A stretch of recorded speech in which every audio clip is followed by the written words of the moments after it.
Hello student, आज का हमारा टॉपिक है ब्रिज कोर्स। ब्रिज कोर्स अर्थात सेतु अभ्यास। ये 7वीं कक्षा के अभ्यासक्रम है और आज हम देखेंगे कसौटी क्रमांक 1 यानी टेस्ट पेपर 1।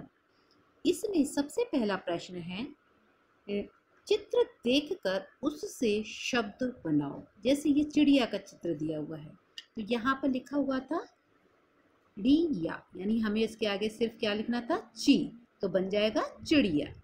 अब ये क्लियर नहीं दिख रहा है चित्र, पर ये किसान का चित्र है तो हमने यहाँ पे सान लिखा हुआ था तो हमने उसके आगे लिखा की, तो हम किसान क्या शब्द बन गया, किसान। ये हमारा विमान का चित्र है तो हमने लिखा विमान। ये है नारियल, चित्र क्लियर नहीं है पर ये चित्र नारियल का है तो हमने सिर्फ इसमें ना लिखा हुआ था, या और ला लिखा हुआ था तो हमने इसमें जोड़ दिया री, तो ये बन गया नारियल। इसके बाद का प्रश्न है प्रश्न नंबर पहले का व निम्नलिखित प्रश्नों के उत्तर लिखो। विभिन्न धातुओं के नाम लिखो। विभिन्न धातु मतलब जैसे लोहा है, सोना है, चांदी है, तांबा है, पीतल है, तो ऐसे आप धातुओं के नाम लिख सकते हैं। जैसे मैंने ये लिखा हुआ है लोहा, सोना, फिर चांदी लिखो, एल्युमिनियम लिखो, पीतल लिखो, कांसा लिखो, जो भी आप लिखना चाहें तो ये ऐसे नाम आप लिख सकते हैं। फिर है हमारा दूसरा प्रश्न है भारत की बेटी चित्र का निरीक्षण करें और दोनों चित्र में दिख रहे फर्क को लिखो। अब जैसे कि ये हमारा चित्र है, ये चित्र दिख रहा है। सबसे पहला अंतर तो यही हो गया कि दोनों की साड़ी के रंग में अंतर है, ठीक है। अब दूसरा अंतर हो गया इन दोनों की, जैसे ये बिंदी इधर दिख रही है आपको, ये बिंदी इधर और ये बिंदी गोल है तो इनकी बिंदी में अंतर हो गया।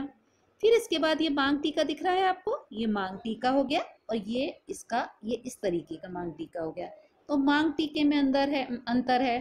फिर ये देखो माला, ये माला दिख रही है आपको, इसकी माला लंबी है और इसकी माला कैसी है, छोटी है।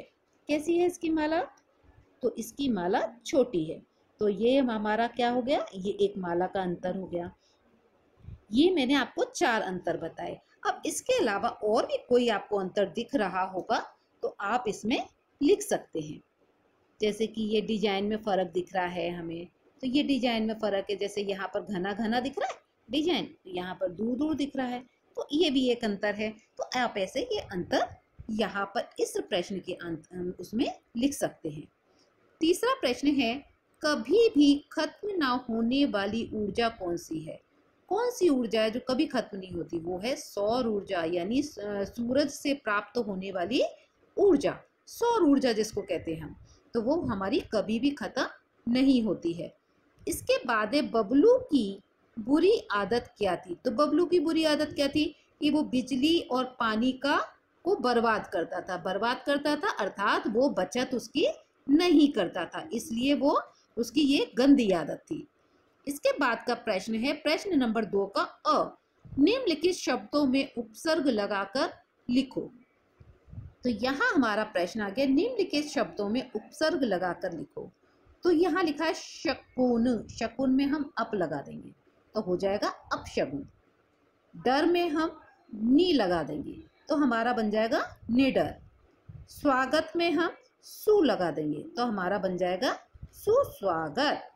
इसके बाद है व्यवहारिक, व्यवहारिक में हम आ लगा देंगे तो हमारा हो जाएगा अव्यवहारिक। फिर इसके बाद का शब्द है हमारा प्रथा। प्रथा में हम कु लगाएंगे तो हमारा बन जाएगा कुप्रथा। फिर हम लगाएंगे पूर्व, पूर्व में हम भर लगा देंगे तो हमारा शब्द बन जाएगा भरपूर। तो ये हमारे उपसर्ग हो गए। उपसर्ग यानी शब्द के आगे अगर हम कोई शब्द वर्ण को जोड़कर या शब्द को जोड़कर कोई नया शब्द बनाते हैं तो उसे हम उपसर्ग कहते हैं। तो अब ये आ गया हमारा। इसके बाद का प्रश्न है निम्नलिखित पद्य पंक्तियों को पढ़कर सूचना के अनुसार कृति करो।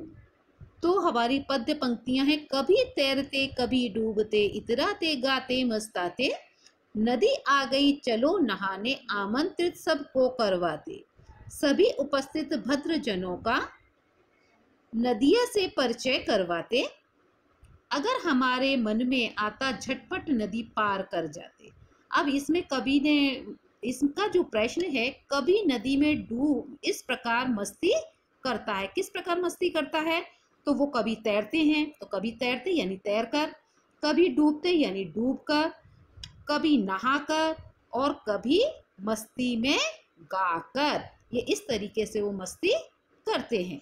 इसके बाद का प्रश्न है, स्वयं मत लिखो, नदी में गंदगी ना फैले इसलिए क्या करोगे? तो क्या करोगे नदी में गंदगी ना फैले? तो भाई सबसे पहले तो हम वहाँ पर हमने देखा है गांव वगैरह में कि गांव वगैरह में अगर कोई नदी होती है तो वहाँ पर लोग अपने गंदे कपड़े ले जाते हैं, अपना पानी भरकर जो लाते हैं जिन कलशों वगैरह में, तो उसको भी है ना वहीं पर मांजेंगे, वहीं उसी पानी से धोएंगे, फिर उसी से भर लेंगे। तो वो हमें बर्तन नहीं मांजने चाहिए, वहाँ पर हमें कपड़े नहीं धोने चाहिए। फिर दूसरा जो पॉइंट है सबसे बड़ा, हमें जानवरों को उसमें ना तो छोड़ना चाहिए नदी में, ना ही नदी में नहलाना चाहिए, क्योंकि जानवर अपनी गंदगी वहां छोड़ देते हैं जिससे भी पानी गंदा हो जाता है। उसके बाद है, हमें कचरा नदी में नहीं डालना चाहिए। कचरा कैसा? जैसे हम पूजा पाठ करते हैं तो फूल है और पूजा का जो सामान है वो हम नदी में डाल देते हैं। फिर उसके बाद हम देखते हैं कि जैसे गणपति वगैरह आता है, देवी वगैरह आती बैठती हैं, सरस्वती वगैरह बैठती है, तो उनकी मूर्तियां भी हम नदी वगैरह में डाल देते हैं, नदी तालाबों में, जिससे वो गंदे हो जाते हैं। तो हमें ऐसा नहीं करना चाहिए। हमें उनको नदियों में डालकर नदियों या तालाबों को गंदा नहीं करना चाहिए।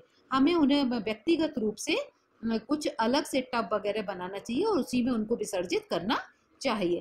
तो ये तो उसके बाद कुछ जैसे जागरूकता फैलानी चाहिए, लोगों में को जागरूक करना चाहिए कि भाई नदियों को गंदा मत कीजिए, नदी का पानी हमारे लिए बहुत महत्वपूर्ण है। तो ऐसा आप इसमें और भी कुछ अपने मन से जोड़कर लिख सकते हैं। तो ये तो हो गया हमारा कि नदी में गंदगी ना फैले इसके लिए हम क्या करेंगे। इसके अलावा अगर आपको इसमें कुछ और लिखना चाहें तो आप वो भी लिख सकते हैं। तो ये हमारा हो गया टेस्ट